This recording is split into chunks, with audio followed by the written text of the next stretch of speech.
Colégio Protágoras apresenta Podcast, o seu podcast educacional. Olá, tudo bem? Sejam todos bem-vindos, bem-vindas a esse momento de encontro da área de História. Antes de começarmos, eu gostaria de pontuar como é gratificante dividir a mesma mesa, o mesmo espaço, com meu querido amigo de tantos anos, né, Cristiano Vinícius. Começamos aí nossa jornada lá no cursinho, né, lá no início dos anos 90 e estamos juntos aqui até hoje. É uma alegria poder estar no mesmo espaço que você, tá?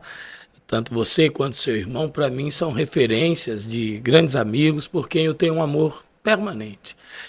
Bom, a nossa ideia hoje é falar um pouco sobre Guerra Fria, né, Tiano? É isso aí. E dentro dessa abordagem, a nossa intenção é trabalhar primeiro o que foi a Guerra Fria, o contexto histórico em que ela esteve presente, mas especialmente trabalhar as continuidades, né? Trabalhar as ideias de como que, em grande medida, ela ainda nos afeta, ela ainda está aqui presente, né?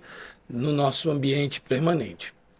Então, se você quiser começar, fica à vontade, meu amigo. Eu gostaria, antes de qualquer coisa, agradecer a oportunidade de estar conversando com meu compadre, Cristiano Alexandre, meu amigo de tanto tempo, né?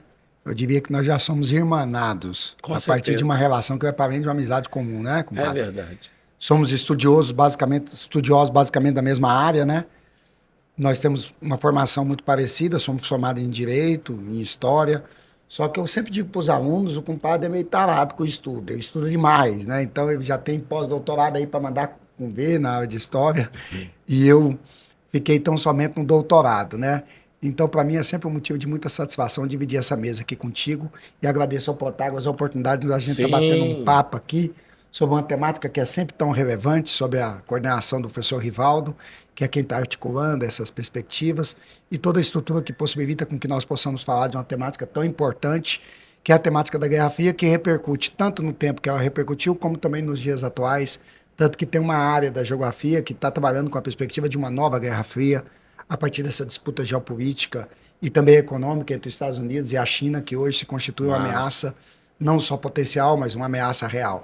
Então, para mim, é motivo sempre de muita satisfação da gente estar aqui reunido para discutir sobre Guerra Fria e analisar, portanto, nessa perspectiva, para os alunos, para que eles tenham uma visão e para os interessados, aqueles que são afins a essa temática e que afeiçoam com essa temática, da importância de trazer sempre esse debate à luz daquilo que as pesquisas históricas, geográficas, mas sobretudo histórica, que é o nosso domínio mais detido, pode nos oferecer acerca dessa temática que é tão importante, né? É isso aí, compadre. Eu vou começar pensando na obra do Eric Hobsbawm, A Era dos Extremos, né? Que ele vai nos dizer que o século XX ele é um século essencialmente pensado em termos de guerra, né? Ele vai nos falar que o século XX começa com os sons dos canhões na Primeira Guerra Mundial. Quando acaba a Primeira Guerra Mundial, entre 1914 e 1918, ele diz que, na verdade, as intenções de conflito elas não são interrompidas. Momentaneamente, as batalhas são interrompidas, mas não se deixa de pensar em termos belicosos, né, em termos de guerra. E quando começa a Segunda Guerra Mundial, a partir de 39, e ela vai até 45, ele entende como sendo uma guerra só, uma guerra de 31 anos, né, uma guerra que começa em 14 e vai até 45. Mas já que o nosso tema é Guerra Fria, nós vamos então dizer que, na verdade, a partir de 1945, e isso para alguns se arrasta até 89 ou até 91, dependendo da perspectiva, o mundo continua vivendo, pensando, com medo, angustiado, com a hipótese de uma outra situação de enfrentamentos e que é acompanhado de inúmeros enfrentamentos de 45 até 89. Só para ficar claro, aquilo que historicamente a gente chama de Guerra Fria é exatamente o período que vai do fim da Segunda Guerra até a queda do Muro de Berlim em 1989, ou para outros até 91, com o colapso propriamente do modelo soviético, né? Bom, Guerra Fria seria esse período marcado por disputas ideológicas, marcado pela corrida espacial, marcado por um jogo ideológico de negação de um modelo a outro. A bipolaridade seria uma característica desse período em que as potências, por desenvolverem capacidade militar praticamente ilimitada com a energia nuclear, elas se ameaçam, elas se sentem e vão jogando um jogo de poder, de ameaças, de rivalidades, mas também de violência nesse período, né? Muita violência. E a Guerra Fria, ela acaba impactando na história das diferentes regiões do planeta. Nesse jogo geopolítico, nesse jogo midiático, nesse jogo de ameaças, por mais que houvesse o jogo, a certeza de que uma guerra nuclear seria devastadora para todos, né, os envolvidos, mas tanto na África, quanto na Ásia, quanto na América Latina, os efeitos da Guerra Fria foram muito contundentes, muito presentes, muito impactantes. Eu queria te ouvir um pouco também sobre essa questão, como é que você vê essa cronologia, essa definição, inclusive que o Hobsbawm nos fala, que é a era dos extremos, né? Se você puder. Sabe o que acontece? Eu acho que todo mundo que está nos ouvindo tem que ter isso em conta. Quando você fala de Guerra Fria, você tem aquela organização do que se pensa Guerra Fria a partir de um cenário bipolar, com duas grandes potências disputando áreas de influência. Então, se a Guerra Fria é fria no conceito e ela é fria no sentido de dizer que as duas grandes potências mundiais, naquela época, os Estados Unidos, do lado capitalista, e a União Soviética, do lado socialista, não entravam em conflito direto, mas o pau quebrou entre capitalistas e socialistas em outras áreas. E o mais interessante é que, por exemplo, em África você vai ter uma série de guerras civis e conflitos étnicos potencializados e impulsionados pelos Estados Unidos e União Soviética disputando áreas de influência. Na Ásia, nós vamos ter o mesmo cenário, com a Guerra das Coreias, Guerra do Vietnã, tudo isso está dentro do cenário de Guerra Fria. Então, o que eu digo sempre para o meu aluno, o que eu digo sempre para quem está nos ouvindo, que a gente tem que ter atenção, é que a Guerra Fria não significa dizer que não teve conflito entre o socialismo e o capitalismo. Houveram esses conflitos em várias áreas. O que não houve foi um conflito direto entre Estados Unidos e União Soviética. Mas em várias áreas ela esquentou muito e matou gente pra caramba. A Guerra do Vietnã deixa um saldo desastroso. A Indochina francesa, Laos, Camboja, incluindo o Vietnã, deixa um saldo desastroso do número de mortos, como a Guerra das Duas Coreias também. Então, quer dizer, essa disputa de área de influências, que também repercutiu na África, é responsável por grande parte da mazela que a África vai experimentar, com todas as especificidades e as diversidades que guarda a África. Tem alguns que preferem falar em Áfricas e não em África, devido à grandeza e à diversidade do continente, mas que, de uma maneira geral, dentro do cenário geopolítico mais amplo, sempre houve o poder de intervenção, àquela época dos Estados Unidos e da União Soviética, disputando áreas que fossem interessantes, e isso, de fato, gerando para aquelas populações uma condição de instabilidade política que repercutia numa instabilidade econômica, e tudo isso gera, portanto, uma ausência de perspectiva para um futuro. Por quê? Porque, de fato, você pensar em deslocar capital para uma região que está mergulhada em guerra civil, que tem conflito étnico, que não tem infraestrutura, é sempre muito complicado.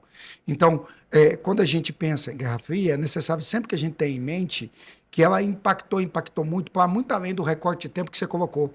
Sim. Então, é muito interessante que nós tenhamos em conta que a gente fala de um recorte de tempo que pega de 45 a 89, como alguns assim colocam, e outros em 91, com o desmantelamento da União Soviética. Mas, para muito além disso, nós ainda estamos juntando os cacos desse momento. E outra coisa interessante, nós estamos redefinindo as bases a partir dessa disputa geopolítica. Porque se agora nós estamos num outro arranjo geopolítico, que a partir de 2008 trouxe aí, colocar essa data como uma data marco, todavia, essas questões são sempre complicadas. Mas hoje nós temos outros dois atores na geopolítica global. Um que tem força geopolítica, todavia não tem tanta força econômica, que é a Rússia, e o outro que tem muita força geopolítica e que também tem muita força econômica, que é a China, que constitui uma ameaça real aos Estados Unidos. Então, quer dizer, se hoje nós estamos nesse novo arranjo geopolítico global, de forças, entendendo que o capitalismo é o único sistema global do planeta, porque é o único que conseguiu, de fato, atingir todas as partes do mundo, por assim dizer, dentro desse continente ou desse planeta chamado Terra. Mas se hoje nós estamos aí nesse novo arranjo, mas nós ainda estamos sofrendo com as permanências e as repercussões daquele arranjo que ele finda de maneira formal em 89 ou 91, contudo, as repercussões disso se fazem presente até os dias de hoje. E quer dizer, e hoje nós, inclusive aqui na América, estamos colhendo frutos de uma herança autoritária que em muito foi impulsionado pelos Estados Unidos, que diante da ameaça da Revolução Cubana, que começou social, mas ficou socialista depois do incidente da Baía dos Porcos, então nós vamos perceber que vai haver da parte dos Estados Unidos, com a Aliança para o Progresso, uma ideia de forjar modelos autoritários, financiando ditaduras, dentro do discurso do senso comum de combater o comunismo em escala global e que, portanto, potencializou, quando não, instaurou práticas extremamente autoritárias e que nós até hoje sofremos o fragmento delas. O Brasil, recentemente, ele está eivado de toda uma tradição autoritária, seja no discurso ou na prática, que é herdeira, sem sombra de dúvida, de um autoritarismo que não é inaugurado com a ditadura militar, mas que é potencializado e é instrumentalizado de maneira racional pela ditadura, e que nós ainda nos fazemos de fato refém ou sofrendo as repercussões desse autoritarismo no cenário político, no cenário econômico, e isso tudo também, de uma maneira ou de outra, é fruto desse cenário mais amplo global chamado Guerra Fria. Então, se a gente perceber que a Guerra Fria ela é esse recorte de tempo, mas ela continua esfriando muita coisa. E para além do esfriamento que ela gera também muita quentura, porque a violência maior se faz pelo poder da bala, e de bala a África, a Ásia e a América Latina sabem muito bem o que é isso. Dentro da história, existem diferentes formas de compreender os fatos, né? Diferentes perspectivas podem ser colocadas como ponto de partida para o diálogo, para a compreensão da realidade. E dentro dessas diferentes hipóteses de leitura e de interpretação, existe uma análise que eu achei muito interessante fazendo leitura sobre Guerra Fria. Ela, em geral, ela reforça a ideia de que existem, entre 45 até o fim do século XX, duas grandes potências que rivalizam espaços e que buscam ocupar espaços, tal como teria sido ali no final da Segunda Guerra Mundial, com a União Soviética ocupando o leste europeu, tal como os norte-americanos ocupando regiões do extremo asiático, né, com a vitória contra o Japão e o estabelecimento de marcações de limite naquelas áreas sob influência norte-americana. Mas existe uma leitura que vai questionar essa visão dessas tais superpotências. Existe uma leitura que vai nos colocar que, na verdade, havia uma só grande potência, que é, desde o início, os Estados Unidos. Estados Unidos que vem em um ritmo de crescimento econômico muito intenso no final do século XIX, né, com o desenvolvimento da segunda revolução industrial, impulsionado especialmente pelo fato de ter um valor de mão de obra bem remunerado, e isso motivava os mercados locais, o que alimentou o desenvolvimento das forças produtivas ali. Quando acaba a Primeira Guerra meio que antecipa a projeção dos norte-americanos como uma potência hegemônica, permitindo que os Estados Unidos superassem, ao fim da Primeira Guerra, a Inglaterra enquanto potência hegemônica, né? Mas, efetivamente, a Primeira Guerra Mundial ela devastou regiões europeias, inclusive levando a Rússia à exaustão, enquanto os norte-americanos saíram da Primeira Guerra como uma referência de centro de concentração do ouro, de concentração da riqueza e da atividade produtiva global. A Segunda Guerra Mundial, ela também devasta outras regiões, não necessariamente norte-americanas. Diferente do espaço europeu, em que os países estão próximos e que a ascensão de um representa uma ameaça direta ao outro, os norte-americanos não tinham rivais imediatos em suas fronteiras. Então, eles puderam crescer sem necessariamente enfrentar obstáculos à altura que travasse esse crescimento. Se a gente para fazer essa análise, então, eles entram na Primeira Guerra no final para decidir e garantir o recebimento de todos os créditos que foram oferecidos, e tal como lá na Segunda Guerra Mundial, eles também entram sem que o seu território, sua infraestrutura, suas estradas, seus portos, suas ferrovias, suas redes telegráficas, sua capacidade energética fosse afetada, atingida. Ao contrário, a Segunda Guerra Mundial, ela motiva o setor de produção de motores, de veículos, de armamentos e tudo mais. Bom, se a gente pega esse mesmo referencial e vai para a história russa, nós vamos descobrir que a Rússia guarda uma história de grandeza do grande império russo do passado, mas que contemporaneamente não acompanha os mesmos índices de crescimento que os Estados Unidos, ou que a Alemanha, ou mesmo a Inglaterra conseguia.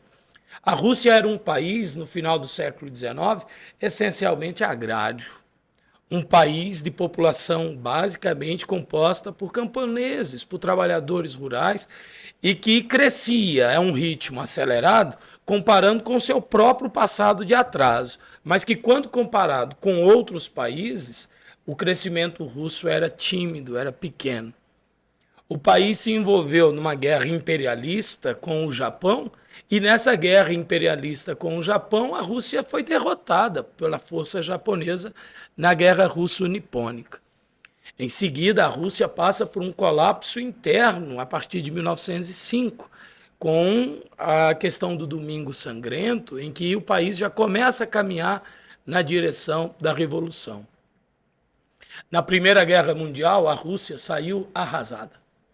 O país não tinha capacidade industrial, técnica ou militar para confrontar o poder alemão.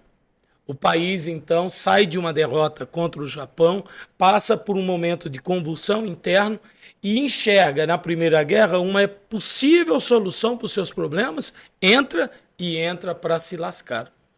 O país sai da Primeira Guerra entre os vitoriosos, mas ao mesmo tempo derrotado, porque foi a exaustão.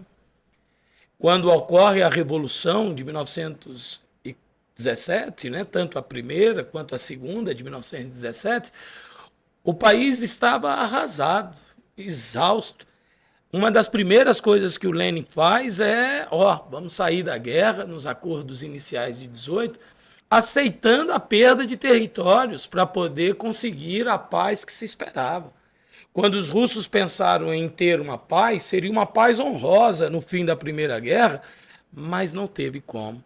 A verdade é que, para viabilizar a existência de um país pós-Primeira Guerra, o Lenin e os socialistas tiveram que abrir mão de muitos territórios.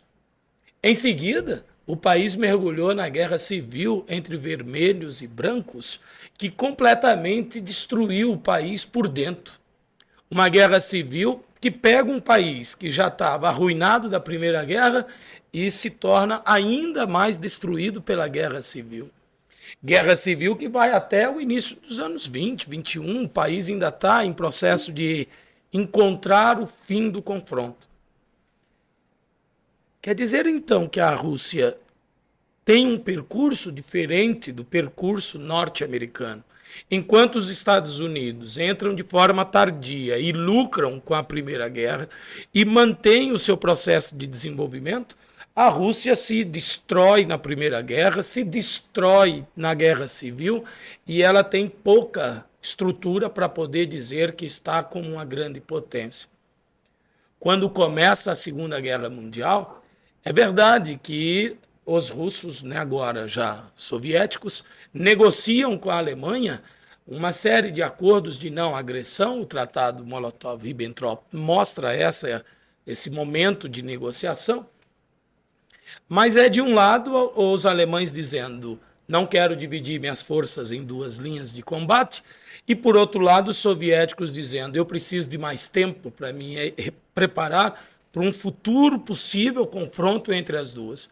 E de fato esse confronto veio na Segunda Guerra Mundial com a campanha Barbarossa, que foi a maior campanha militar da história humana.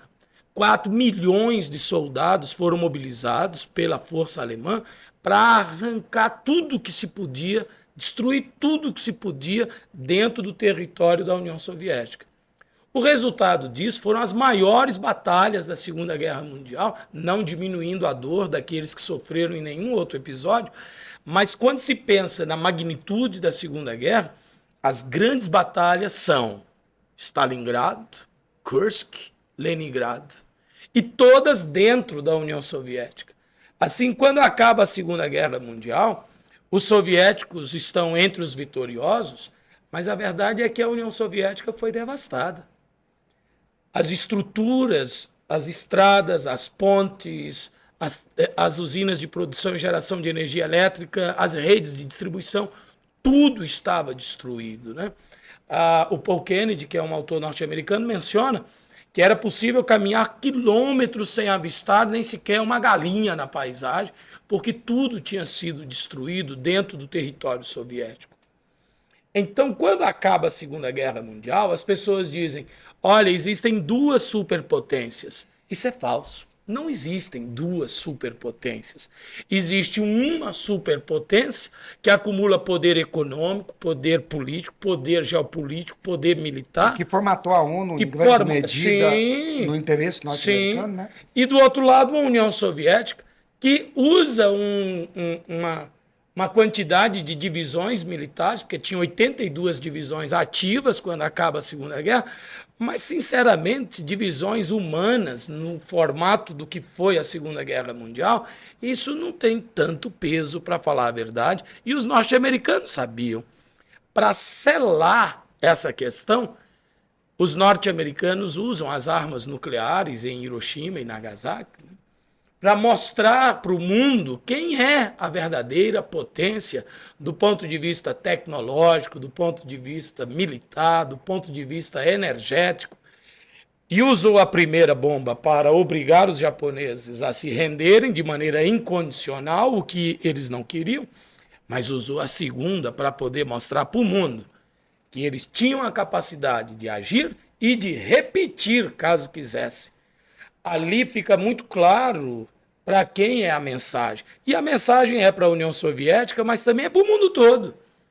Eis a única potência global que realmente existia. Isso vai sendo muito bem claro, definido ali nas conferências, né, de Yalta, de Teherã, de Potsdam, quando se desenha o final da Segunda Guerra e o que começaria daqui para frente. É por isso, então, que há autores que vão dizer que a Guerra Fria ela é uma guerra mais midiática, mais discursiva do que efetiva. Por quê? Primeiro, porque não haviam duas superpotências de verdade. E eles sabiam que não haviam duas potências verdadeiras. Segundo, que ninguém queria usar as armas nucleares para depois de toda a catástrofe que foi os corpos evaporados, incinerados de Hiroshima e de Nagasaki. Então, ela é muito mais uma guerra no campo discursivo, da retórica, para os norte-americanos e também para os soviéticos, enquanto uma guerra entre duas superpotências. Bom, se ela é mais discursiva do que efetiva no campo das grandes potências, quem é que se favorece?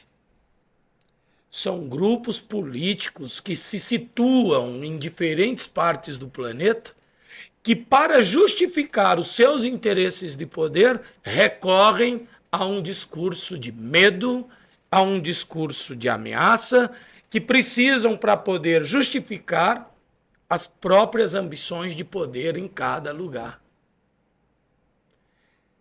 Esses diferentes grupos, dentro dos diferentes lugares do planeta, seja na Ásia, na África, na América Latina, cada um dos grupos que vivem aqui, que podem manifestar interesses de poder, se mobilizam para poder exercer o poder tal como seus interesses ou os interesses estruturais que ali estão presentes. E recorrem aos discursos produzidos pela Guerra Fria como estratégia de legitimação para poder se colocar no poder e usar o poder da forma que bem entender. E isso se verifica, como você mencionou, na América Latina. Vamos trazer para dentro do nosso quintal para que a gente possa entender, por exemplo, como que o discurso da ameaça comunista é muito mais um discurso midiático, fantasmagórico, né? Mas que, naquele contexto, fazia sentido. Naquele contexto, tinha razão de ser, porque existia uma ameaça presente no mundo que podia tomar e engolir a todos por uma ameaça global do bolchevismo. E aí o anticomunismo foi uma ferramenta a serviço dos interesses de quem detinha o poder nessas regiões em que esse discurso está presente. E fomentado e potencializado, articulado e instrumentalizado pelos Estados Unidos. Mas Aqui no Brasil, os Estados Unidos vai criar o IBAD, que é o Instituto Brasileiro de Ação Democrática, que vai fomentar uma série de artigos falaciosos, plantando a ideia de um governo que não tinha uma dimensão minimamente socialista, como se fosse. É como você rotular JK e João Goulart, que era um latifundiário, como comunista. É, no mínimo, se você parar um pouco para pensar, do ponto de vista da análise científica, uma estultice. Todavia, como você muito bem disse, já no exercício da narrativa, e aí a narrativa é muito bem articulada pelos estados totalitários, com destaque para o nazismo, e você vai perceber que essa instrumentalização vai ser, de fato, uma instrumentalização muito competente. Mas eu quero dar um break aqui, compadre, porque nós vamos fazer a parte 1 aqui, porque já na parte 2... quem vai te provocar sou eu. Porque na nossa parte 2, eu quero analisar, continuar essa análise acerca da repercussão desse discurso no Brasil, avaliando a ditadura militar e apresentando para quem está nos ouvindo, os nossos alunos e os que se afeiçoam pela temática, uma pesquisa que foi muito bem conduzida por você, que resultou no livro, que avaliou como que se deu o ensino de educação moral e cívica no Brasil como um instrumento ideológico para formar concepções. É verdade. E aí a provocação vem para a parte 2. Tá ótimo. Agora, moçada, tamo Tchau, junto. Tchauzão. Podcast, o seu podcast educacional.